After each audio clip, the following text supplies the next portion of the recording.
Mesdames, Messieurs, bonsoir et bienvenue à cette édition, le sommaire. Le spécimen du bulletin unique pour le compte des législatives de janvier 2023 est validé par les partis en lice ce 20 décembre à la Sénat. Les détails dans un instant. Bonne nouvelle pour les agents de l'État. Les mesures liées à la revalorisation des salaires des travailleurs de la fonction publique entrent en vigueur dès ce mardi 20 décembre 2022.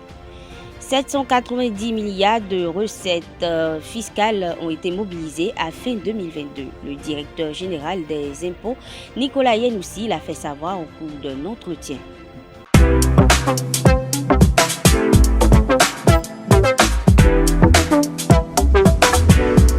Moi, je suis à ESAE et toi? Moi, je suis en administration des finances à ESAE.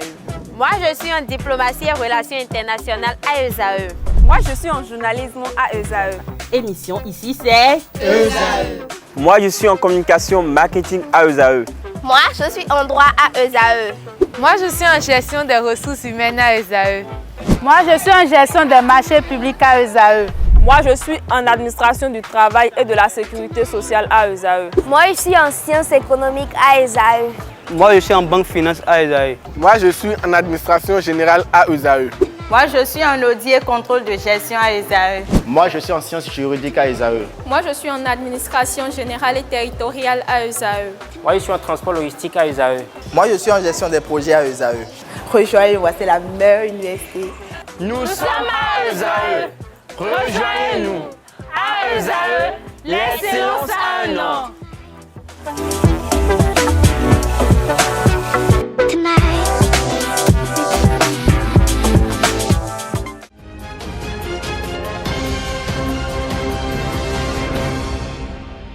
Bienvenue à 48 heures de l'ouverture de la campagne électorale des législatives de janvier 2023. Les partis politiques ont validé le spécimen du bulletin unique lors d'une ultime séance de travail avec la Sénat ce mardi 20 décembre. Le film de la rencontre dans cet élément signé Setondélarius Adiabouno. Avec ça, on peut donner le bon à imprimer. Parfait.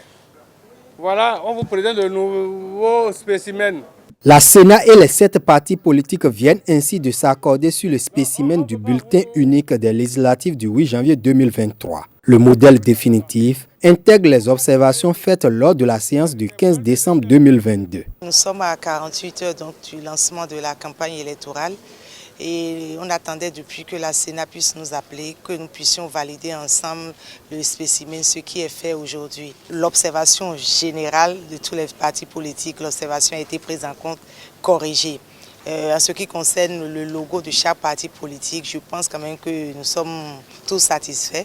En ce qui concerne l'Union progressiste, le renouveau, nos observations ont été prises en compte. Il y a une nette amélioration par rapport à ce qui nous a été présenté la dernière fois.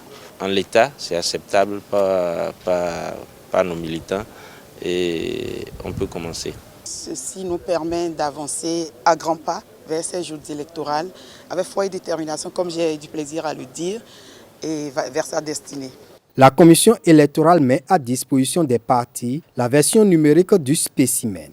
La fois dernière, on vous avait réservé quelques exemplaires. Comme ça a été rejeté, cette fois-ci, on a pris le temps de faire la commande à l'imprimerie. La Sénat vous donnera sur des clés USB le modèle de ce spécimen que chacun de vous ira multiplier dans son état-major. Les représentants des partis saluent la méthode participative utilisée par la Sénat à chaque étape du processus électoral. Je voudrais profiter de cette occasion pour encore remercier la Sénat pour les efforts qu'il fait tous les jours. Un effort de faire participer tous les acteurs politiques, en l'occurrence les partis politiques, à tout le processus électoral en cours. Les signaux sont ouverts. La course à l'élection des représentants du peuple à la 9e mandature de l'Assemblée nationale du Bénin va être lancée le 23 décembre 2022. La revalorisation des salaires des travailleurs de la fonction publique est effective depuis ce mardi 20 décembre, comme promis par le gouvernement de Patrice Talon. Et dans ce cadre, le gouvernement a fait l'option d'une hausse à 2 niveaux. Le premier constitue une hausse uniforme de 3% de la valeur du point d'indice. Les retraités actuels bénéficient également des implications du relèvement du point d'indice. Notons que les fiches de paie de décembre sont déjà disponibles en ligne et accessibles via https://bulletinpaie.finance.bj/login. La mobilisation des recettes fiscales à la fin 2022 est plus de 790 milliards. C'est ce qu'a annoncé le directeur général des impôts, Nicolas Yenoussi, lors d'un entretien. Pour lui, en 2016, au niveau de la fiscalité intérieure, on était autour de 216 milliards. À la fin de 2022, nous avons déjà dépassé 790 milliards, a-t-il laissé entendre. Il précise que dans le budget exercice 2023, la part des recettes intérieures de la fiscalité douanière a connu une augmentation sensible. Pour rappel, la Direction générale des impôts est compétente pour ce qui concerne les impôts directs et taxes assimilées, les impôts indirects et taxes assimilées, à l'exception de celles exigibles à l'importation ou à l'exportation, les droits d'enregistrement et de timbre ou taxes assimilées.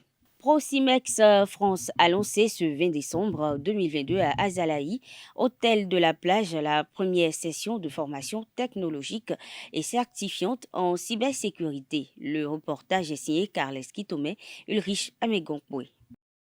Jean-Michel Zengeze, le président de Proximex Academy, a profité de la journée d'information et de lancement de la formation technologique et certifiante en cybersécurité pour entretenir l'auditoire au sujet de la certification. Dans une équipe informatique en général, sur une vingtaine de collaborateurs, d'ingénieurs, de techniciens en informatique, il n'y a pas 20 experts, il n'y a pas 20 certifiés. Il y en a 10%. On n'a pas besoin d'avoir 20 experts pour faire tourner son activité. Il faut quelques-uns, des bons profils, capables, certifiés, pour régler les problèmes difficiles, les blocages qu'il y a dans l'entreprise, les sujets un peu compliqués ou complexes. Là, les experts vont intervenir. Mais au quotidien, pour que l'activité tourne de manière normale et rationnelle, on ne fait pas appel aux experts tous les jours. Si on le fait, c'est qu'il y a un problème dans l'entreprise. Si on a besoin des experts tous les jours pour régler les problèmes de l'entreprise pour qu'elle puisse travailler, c'est qu'il y a un problème fondamental. C'est comme dans un hôpital, s'il n'y a que des chirurgiens qui interviennent tout le temps, sans médecin généraliste, c'est qu'il y a un problème. Pourquoi tout le monde a des maladies hyper compliquées? Donc, une entreprise, c'est un peu pareil. Est-ce que la certification, c'est important? Oui. Mais il ne faut pas viser ça comme l'absolu ultime à avoir, sinon on ne vaut rien. Ce n'est pas vrai. Ça vient couronner une compétence, couronner une expertise, un savoir-faire, et on peut l'avoir juste après la formation ou un peu après.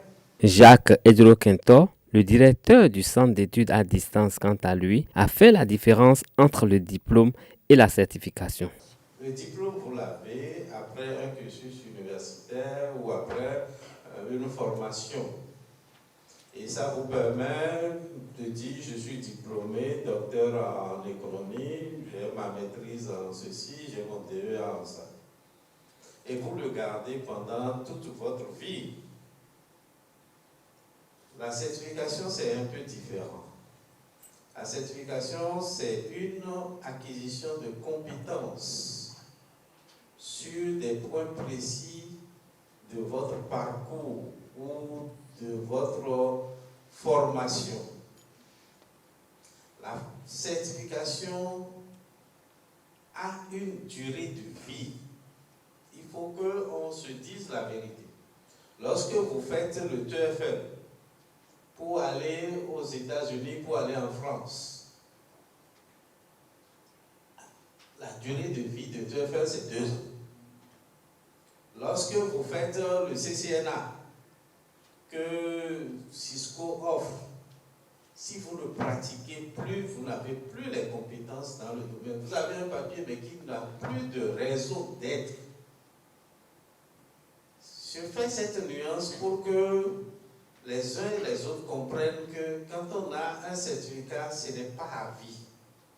C'est pour l'exploiter dans un cadre bien précis, pour des emplois bien précis. Les participants à cette cérémonie sont désormais situés au sujet de la formation en cybersécurité offerte par Proximex et le système de certification. La 5e édition du Salon du bébé et village des enfants a démarré le samedi 17 décembre 2022 sur le parc Africaland de Fifadi, Cotonou. La cérémonie d'ouverture a réuni la marraine de l'édition, la promotrice ainsi que les parents et enfants. Reportage signé Anaël Dou.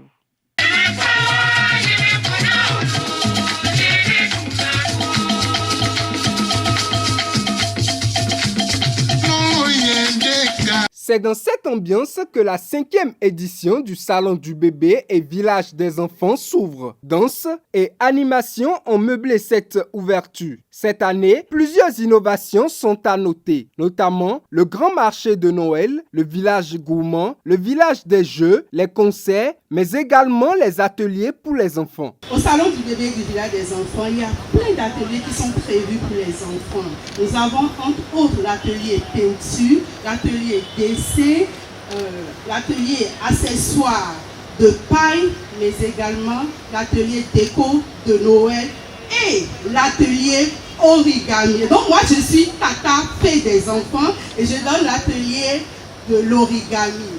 L'origami qui est tout simplement l'art du pliage de papier. Et donc les ateliers qui sont proposés aux enfants, ce sont des ateliers qui sont bénéfiques à nos enfants, des ateliers qui permettent de socialiser non seulement les enfants, d'éveiller leur créativité, mais aussi leur goût artistique. Et donc ces ateliers permettront à nos enfants d'augmenter leur écoute, la concentration, tout en stimulant la mémoire. Cette année, Laurence Gbadamassi, directrice générale de Kerry Assistance Médicale, est la marraine officielle du Salon du bébé et village des enfants. Un honneur pour elle. C'est parce que j'ai vu la noblesse, le côté social, un engagement collectif et surtout l'envie de rassembler du monde pour un moment de plaisir et de détente. Ce genre d'initiative doit être encouragé et accompagné par tous les moyens. Un grand bravo et merci encore à Nadège pour cette belle action qui va perdurer dans le temps, je l'espère. Sans plus tarder, je déclare ouverte la 5e édition du Salon du bébé et du village des enfants 2022. Le Salon du bébé et village des enfants démarre ainsi pour s'achever le 26 décembre 2022. Et déjà, le concert de l'artiste Vano a égayé le public dans la soirée du 17 décembre dernier. Le comité exécutif du Festival international de restauration des âmes FIRA a rencontré le vendredi 16 décembre 2022 les porteurs des projets déposés pour financement lors de la tenue de concerts. C'était au siège de FIRA avec plus d'une 50aine de projets étudiés. Le reportage avec Anaël Dou. Dans le cadre de la première édition du Festival international de restauration des âmes FIRA, qui a pour thème chant, gospel, paix et développement, notamment la deuxième phase qui concerne la paix et le développement, les membres du comité d'organisation ont reçu les porteurs des projets déposés lors de la première phase. Le but de cette rencontre est bien spécifique. Nous avons passé au chant gospel et nous sommes à l'étape de la paix et du développement. Si je parle de la paix, sans la paix, il ne peut pas avoir le développement. Donc la paix et le développement sont ensemble. Et au niveau de l'organisation, le FIRA doit apporter une aide aux porteurs de projets, ceux-là même qui sont dans le corps du Christ, qui ont des projets et ils ont besoin d'une solution à leur projet.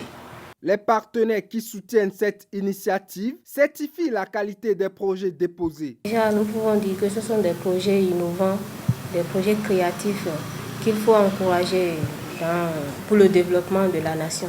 Et les projets qui nous sont soumis, c'est dans le cadre d'accompagner le Bénin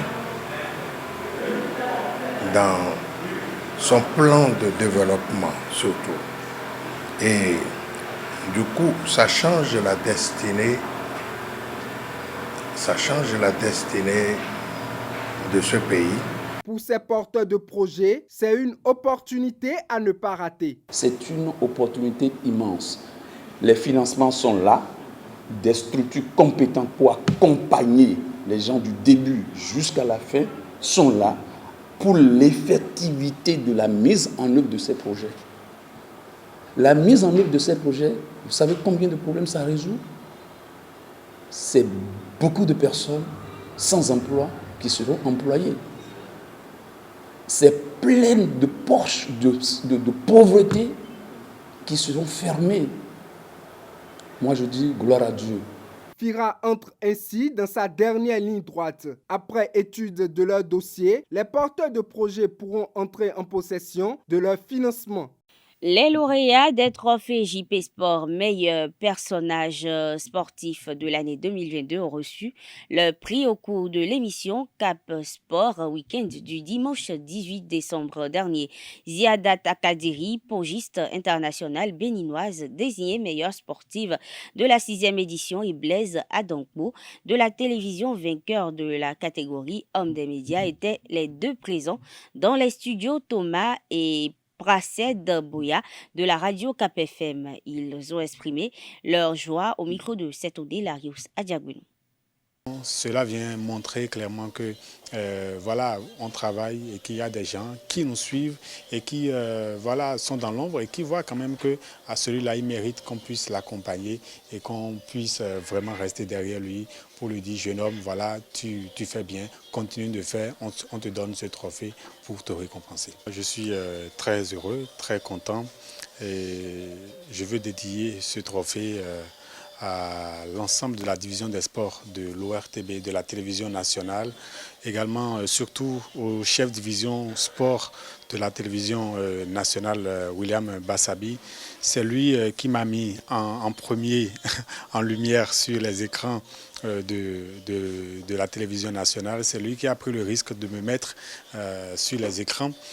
Et ensuite, à tous les collègues, Hugues Zissouzunon, Hospice Mentoli, Bruno Soali, Eman Amengan, mais également Robert Copin-Edor, lui, il est togolais. Je n'oublie pas la rédaction de la télévision nationale où également je suis là depuis quelques années et où je fais mes preuves. Après ce trophée, pour moi, je tiens à dire aux autres de prendre bien soin d'eux et bon, que c'est le travail aussi qui libère l'homme. De continuer le travail et bon, sans le travail, on ne peut rien. Et je tiens vraiment à remercier ou à féliciter mon grand-papa qui est mon coach. Parce que sans lui aussi, moi aussi, je ne serais même ni connu le sport, ni être dans une discipline aujourd'hui.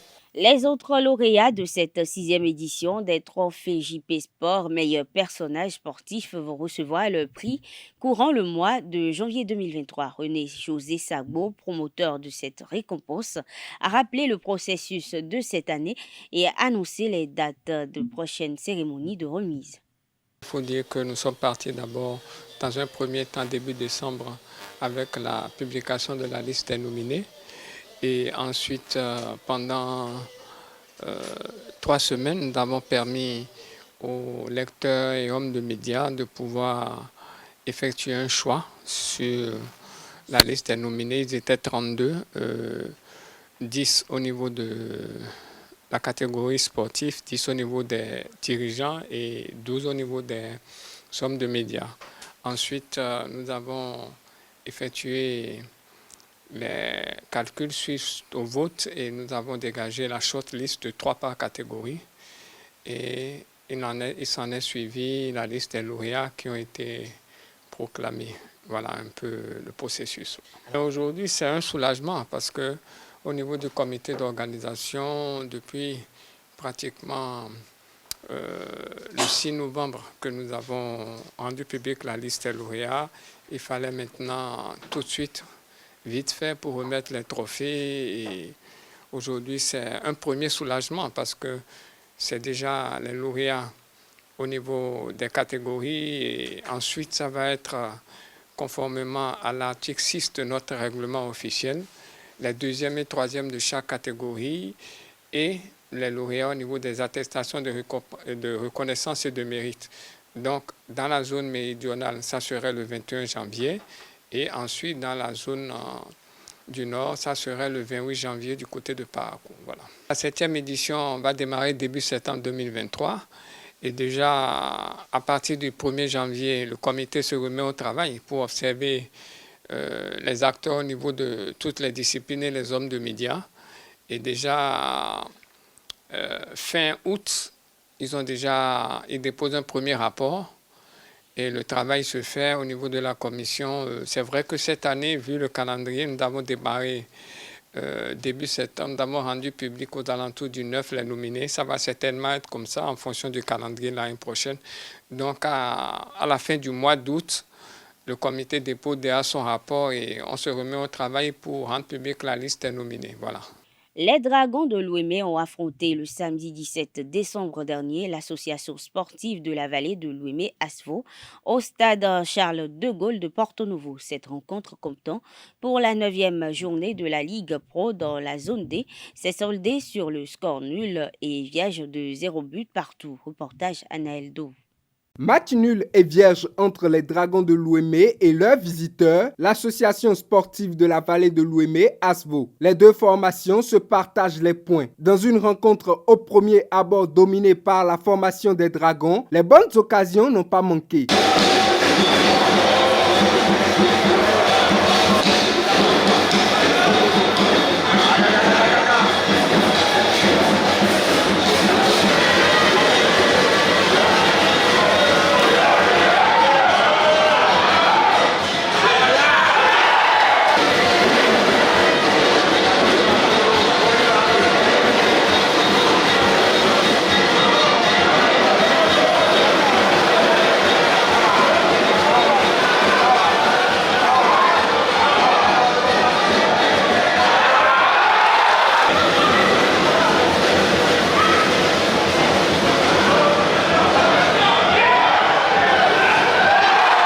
ASVO a également eu son temps fort, mais sans parvenir à faire la différence.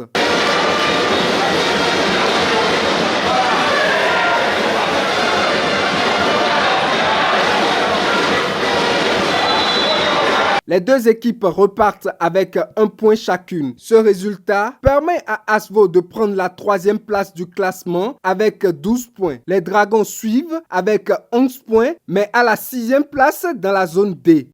La deuxième saison du championnat Petit Camp de Sikekodji a connu son épilogue le 18 décembre dernier avec le sacre sur le fil de Génie FC sur le terrain Terre Noire. Initié par l'association Les Amis du Dimanche Matin, ADM, la compétition a regroupé 4 équipes pendant 3 mois. Reportage signé Larius Adjabounou.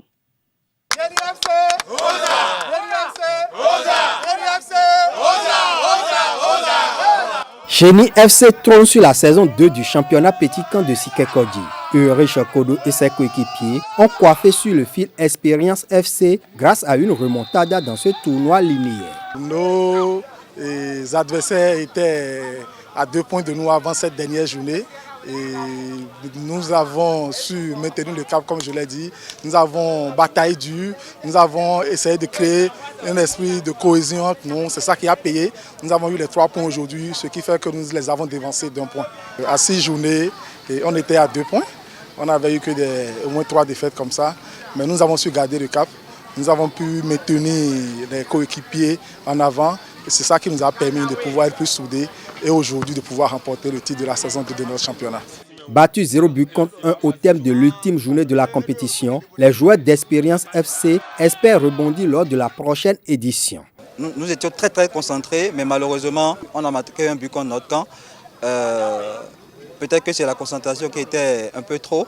Aujourd'hui, nous avons perdu, mais nous gardons espoir que pour les prochaines fois, nous serons victorieux. Le championnat Petit Camp de Sikekodji regroupe 4 équipes constituées des membres de l'association Amis du Dimanche Matin, ADM, dans un tournoi linéaire se déroulant sur 3 mois. Et nous avons en tout normalement 15 journées, d'accord, espacées sur au moins 3 mois. Donc 2 saisons dans chaque année que nous faisons.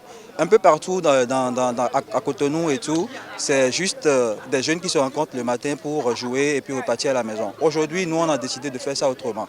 Autrement, 4 équipes qui se rencontrent jusqu'à la fin de la saison.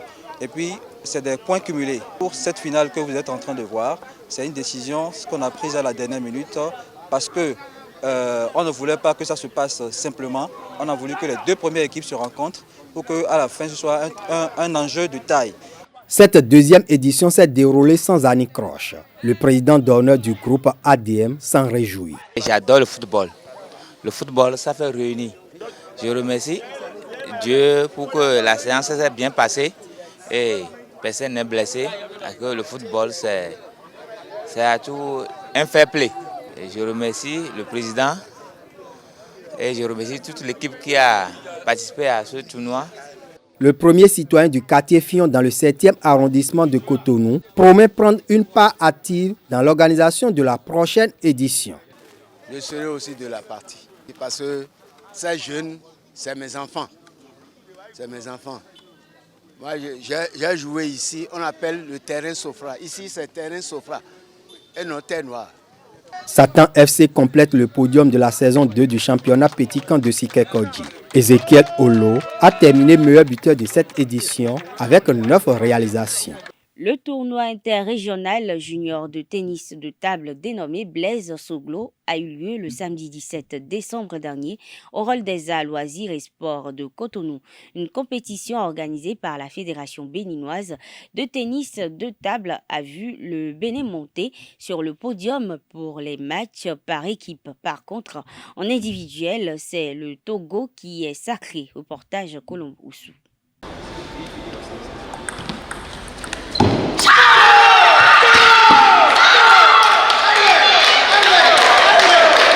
Clap de fin sur le tournoi interrégional Junior Blaise Soglo, organisé par la Fédération béninoise de tennis de table. Les pongistes béninois, par l'entremise des pères Akadiri Ziadat et Laurette Goussikende et Adour Amir et Amandi King, n'ont laissé aucune chance à leurs adversaires, aussi bien qu'au niveau des filles qu'au niveau des hommes. Malheureusement, ils n'ont plus connu la même réussite en individuel. À la recherche de ce sacre depuis quelques éditions, les Togolais Ama Fanida et Désiré Akakbo ont disposé en finale respectivement de leurs homologues béninois Tessie Amandi 3-2 et Amir Adou 3-0. Trophées, enveloppes financières et bien d'autres gadgets ont été distribués aux meilleurs. Les pongistes au soir de ce challenge n'ont pas manqué de livrer leur impression. Quand j'ai pris le service et je mène à 10-9, normalement je dois continuer. Mais moi-même je ne sais pas pourquoi j'ai raté. Et on est allé jusqu'à 10-10 pour terminer. Donc à la fin elle m'a battu. Je suis vraiment ému, ça m'a vraiment fait plaisir. Et je souhaite travailler encore plus pour encore le garder, pour encore rester sur le trône pendant les 1 an récents, parce que j'ai 20 ans. Je souhaite à toute la fédération et puis la famille Blaise Soglo de porter son attention et d'organiser cette compétition chaque année. Ça n'a pas été facile parce que tout d'abord je l'ai rencontré en match de poule. Et par équipe, il m'a déjà battu aujourd'hui à 3-0. Donc quand je suis rentré, j'ai un peu réfléchi sur les matchs. Et puis bon voilà, je me suis dit que c'est ma dernière fois d'y participer parce que j'ai 21 actuellement et l'année prochaine je jouerai senior. Donc je me suis mis que ma dernière fois je devrais l'avoir et puis j'ai pu atteindre mon objectif. Voilà. Je suis très contente de moi malgré que le match ne devait pas être à 3-2. Mais je suis quand même contente. J'ai juste eu peur. À part ça, il n'y a rien. C'est juste la peur, la pression et puis le public aussi qui a un peu joué sur moi. Je reviendrai en force quand même et ça sera plus chaud que ça. Heureux de l'aboutissement de cet événement sportif, le président de la Fédération béninoise de tennis de table a fait le bilan de la compétition et des projections pour la suite. Ah oui, et puis on est très content d'arriver au bout de cette journée. Très franchement, je croyais qu'elle serait courte, mais comme d'habitude, on finit très tard et dans la joie totale parce que les jeunes ont mouillé le maillot et ils nous ont vraiment fait plaisir. Je pense que c'est une réussite, oui, le pari est gagné. Finalement, le résultat, c'est qu'en réalité, c'est le même niveau. pratiquement. Et donc ça dépend du moment, de la forme, de l'heure, de l'intelligence des coachs, parce qu'il faut aussi orienter les joueurs, leur conseiller tel service, telle réplique. C'est tout ça qui joue et c'est un jeu d'intelligence mutuelle, croisée. Tout s'est bien passé finalement. Bon, le seul pays qui n'a pas vraiment gagné, c'est le Niger. Mais ils sont à l'école, ils vont s'améliorer et puis peut-être que demain, ils vont réussir à damer le pion au Togo peut-être, au Bénin, c'est pas sûr. Les Jeux africains, c'est en juillet, août 2023. On ne va pas dormir pendant 6 mois, donc on aura à faire également d'autres tournois avec d'autres catégories. Toutes les catégories, les moins de 13 ans vont revenir sur la scène parce que ce sont eux nos champions olympiques de 2032. Il faut les préparer déjà dès l'âge de 10, 12, 13 ans. On a nos championnes qui sont là, nos champions aussi. Et les moins de 15 ans également, il faut les travailler parce qu'il y a aussi d'autres Jeux olympiques.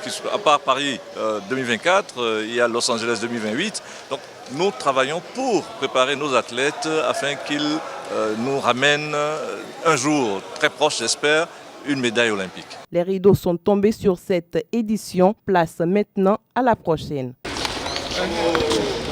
Mesdames, Messieurs, nous sommes à la fin de cette édition. Merci de votre attention. Bonne soirée et à bientôt.